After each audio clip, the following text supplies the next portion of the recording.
må sikkert gå rett i det.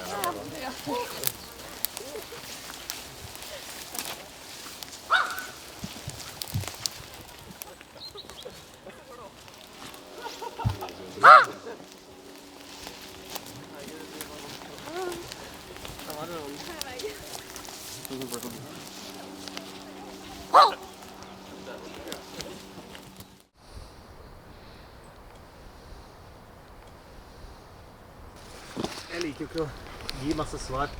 Hva har skjedd her? Ikke sant? En morsom snegleart, det skal jeg ta med. Kan du holde den opp? Ålen? Men hva tror du har skjedd der? Jeg har blitt forgiftet, jeg vet ikke. Du, det har vært masse is. Jeg har frosset fast.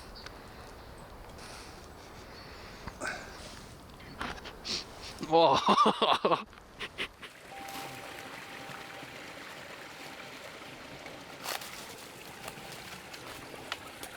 Nå har jeg holdt på siden 2014, det er mange år, og prøve å koble folk tilbake til natur.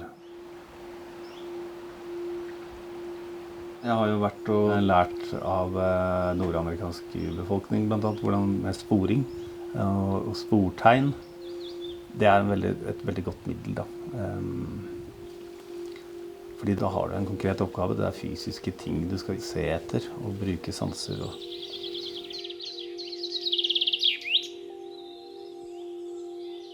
Vi mister natur, også i Norge, i kjempefart. Det er en svekkelse av alt som lever.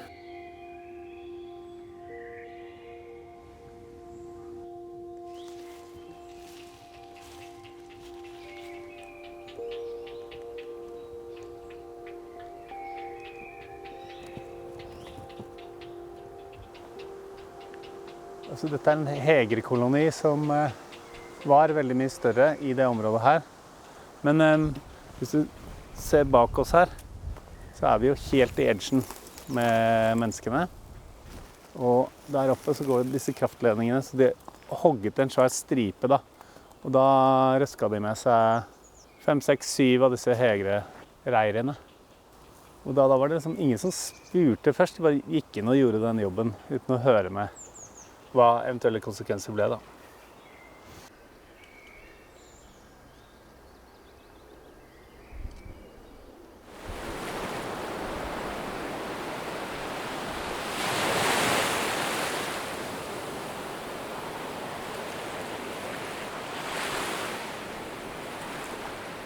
Det er ikke så lenge siden det ble nasjonalpark her. Men når det ble det, så ble det forbudt å fjerne. I gamle dager så kjørte de bort tang. Og da kunne folk føle at de var på Miami Beach, og det luktet ikke stinketang og sånn. Men da tar man jo bort en hel verden som veldig mange arter er avhengig av. Og så er det en sånn konflikt, hvordan skal du kommunisere det at den tangen bør bli liggende for alle de plantene, og ikke minst, du kan tenke trekkfugler da, som kommer inn fra en lang ferd, lander her, og så kan de ha en superpiknik i alle de fluene som er i den der tangbollen da.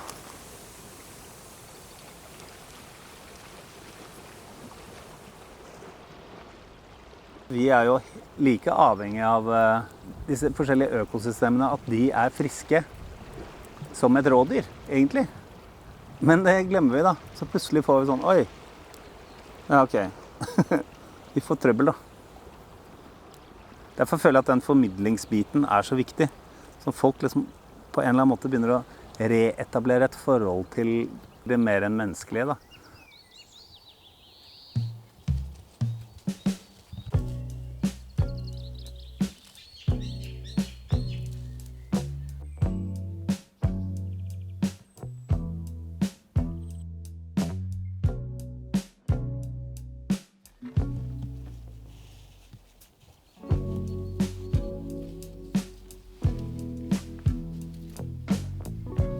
Jeg føler jo egentlig at hele dette stedet her er jo en drøm for oss da, som har gått i oppfyllelse.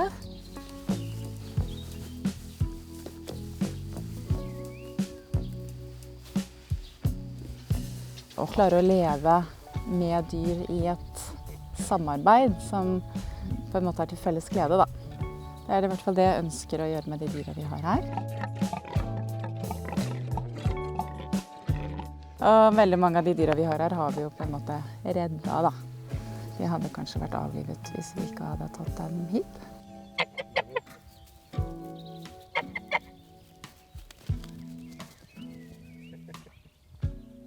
Virker det som du driver litt sånn reddevirksomhet med litt ville dyr også? Absolutt, vi redder jo egentlig alt vi kan. Alt fra insekter til kråker og ja, det er jo ikke noe hemmelighet at Randy drømmer vel veldig om å bli sånn mottak for skadder og rovfugl og sånne ting. Nå var det sånn, nå var det ene, nei, vi stikker tilbake.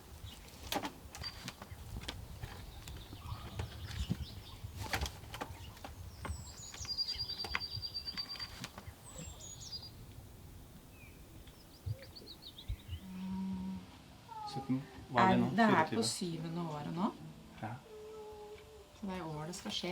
Det er i år alt kommer til å bare... For 3 år siden det skjedde da, Ja. med Hugo. Og så er det jo, det er litt som The Biggest Little Farm i småskala dette her da. Alle problemene kommer sånn på rekke og rad, og vi får stadig vekk liksom bevis for enten at vi ikke har tenkt på ting, eller at vi ikke har kompetanse på ting, eller at vi ikke har penger til å gjøre noe med ting, ikke sant? Bare det at vi ikke har noen maskiner, for eksempel, er jo et kjempeproblem. Så vi kan egentlig si at vi, i stedet for at vi har en sånn, oi! Nei, men for et kunstverk! Vi har ullgriser og jordrotter.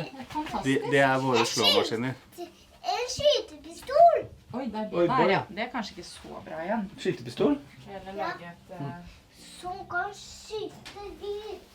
Nei, Hugo! Nei, no! Vi skal ikke skyte dyr, vi. Nei, det går jo ikke, Hugo. Nei, Hugo, det blir feil. Du skal ikke skyte dyr der. Ser du allerede begynner det, liksom? Ja. Opposisjon.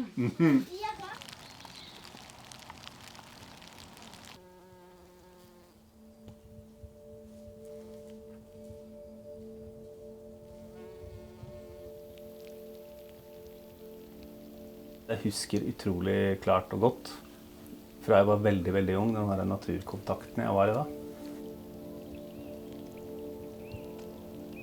Jeg husker veldig godt den følelsen av å være tidløs og i kontakt med alt annet som lever.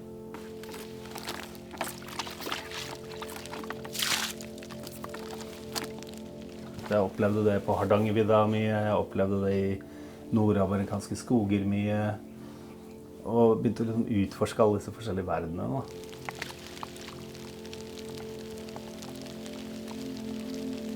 Og den følelsen, den er så sterk at jeg synes det er så trist at den blir nappet ut av folk, for jeg vet hva det betyr, for det nappet ut av meg også. Men jeg lette den tilbake, da, litt sånn aktivt.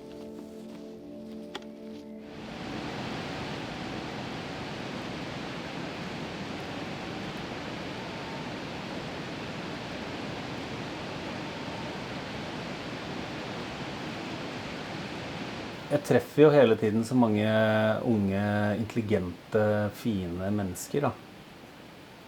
Som jeg ser er veldig sånn bekymret. FN-tall sier at vi mister 3 arter i timen.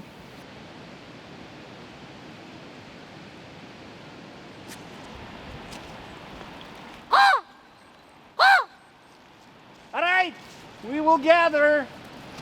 Just so we have some time to talk about what you experienced.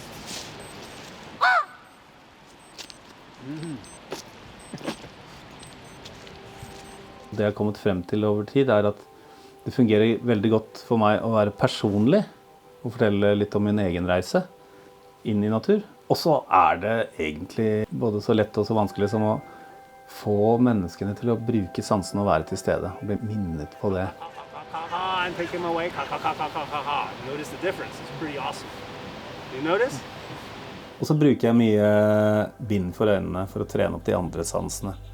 Hvis du liksom fjerner skyene, så blir du tvunget litt inn i å bruke de andre sansene.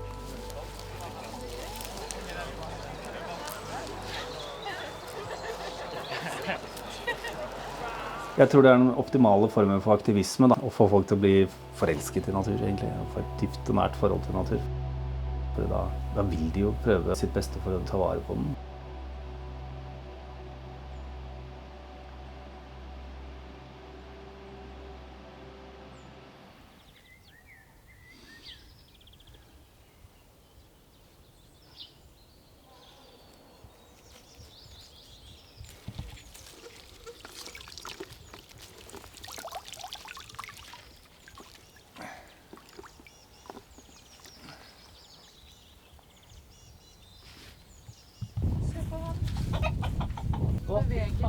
Så nettopp han beveget seg. Jerusalem. Kan du prøve å hjelpe den? Ja. Men du må være rask. Nei, det går bra, den tåler snake-medisin. Kan hende den er død. Den Men er jeg ikke død. syns den beveget seg, men jeg tror du må være rask. For du vet hvor små de rutene er. Dette går fint. Ja. Så at den har klart å komme Den lever. Den lever? Ja. Skynd deg å hjelpe den. Skynd deg. Det er sånn, den stanken som de lager, det sitter i hendene en stund også.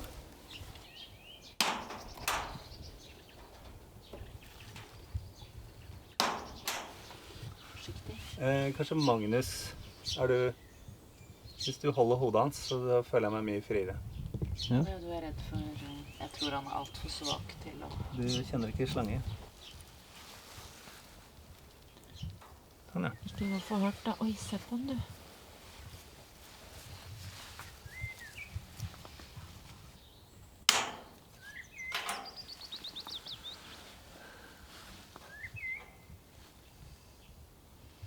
Men når de er veldig sterke, sånn jeg.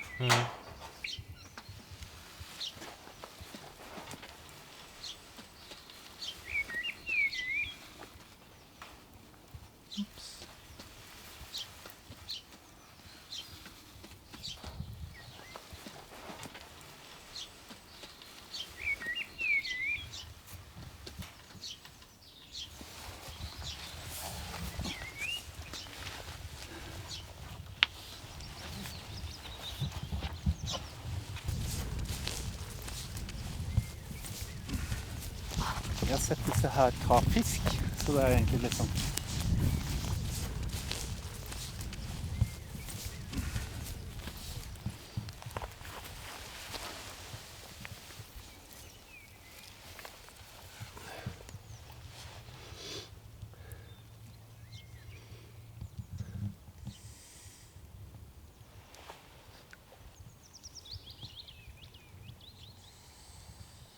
Så tror jeg du skal trekke litt unna, så kanskje han blir der. Jeg var helt sikker på at den var død. Godt jobba.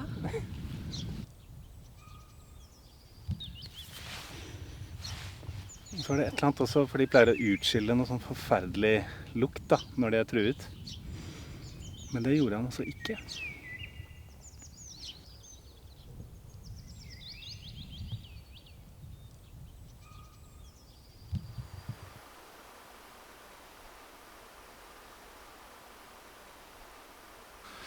Jeg vet ikke hvordan du får inn lyset der, men det er jo helt utrolige skapninger.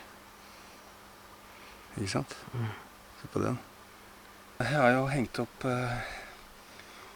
veldig mange fuglekasser. Og noen, særlig kjøttmeis, har skjønt at dette her er liksom lunsjboks. Så jeg må være veldig tidlig på den. Og det jeg heldigvis har registrert, er at etter hvert som jeg har reparert dette lille stykket land, så har det kommet flere og flere som er dessverre på rødlista, som liksom går i fella her da, som er avhengig av dammer for eksempel. Så plutselig etter at jeg lagde dammer, så kom det masse vårfluer da, ikke sant? Og de var ikke her før jeg lagde de dammene.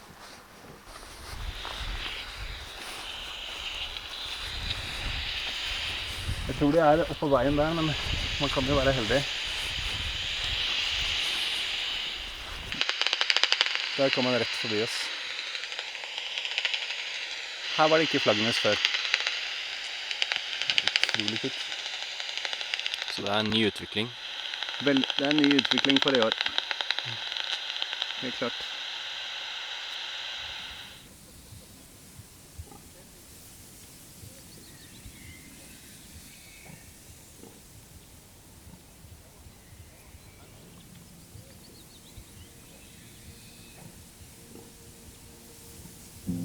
jeg hadde perioder hvor jeg var sånn økodeprimert og det der.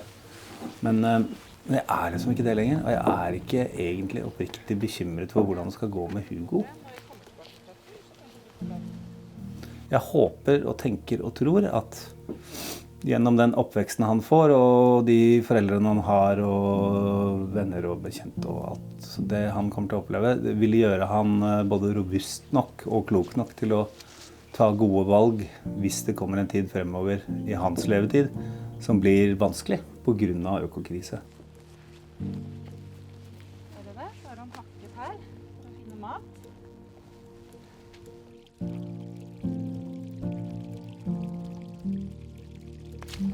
Jeg tror jeg skal oppsummere med at jeg har veldig tro på at det kan gå bra, fordi den der livskraften som er rundt oss er så utrolig sterk.